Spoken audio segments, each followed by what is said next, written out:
நவகிரகங்களில் பேரை கேட்டாலே சும்மா அதிருதில்ல எனும் அளவுக்கு பயம் கலந்த பக்தியை உருவாக்கக்கூடியவர் சனி பகவான். சமீபத்தில் வாக்கிய பஞ்சாங்கப்படி நடந்த சனி பெயர்ச்சியால் உங்களுக்கோ அல்லது உங்கள் குடும்பத்தில் எவருக்காவதோ சனி தோஷங்களால் பாதிப்பு ஏற்பட்டு இருக்கிறதா?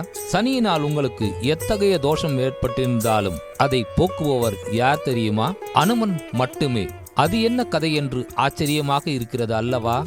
ஆமாம், ராமருக்காக சேதுவில் பாலம் கட்டி கொண்டிருந்தார் அனுமன். அப்போதுதான் அவருக்கு சனி பிடிக்கும் காலம் வந்தது. அதனால் அவர் எதிரே சென்று நின்றார் சனி பகவான். உன்னை நான் பிடிக்க வேண்டிய காலகட்டம், எங்கே பிடிக்கட்டும் என்று கேட்டார். தனது வாளை காட்டினார் அனுமன். அங்கேயே பிடித்துக் கொள்ள சொல்கிறாரே என்று சந்தோஷமாக அனுமனின் வாளை பிடித்து கொண்டார் சனி பகவான். ஆனால் சங்கடம் ஆரம்பித்தது என்னவோ சனி பகவானுக்குத்தான். ஆம், பெரிய பெரிய பாறைகளை தூக்கி கொண்டு அங்கும் இங்குமாக தாவினார், குதித்தார் அனுமன்.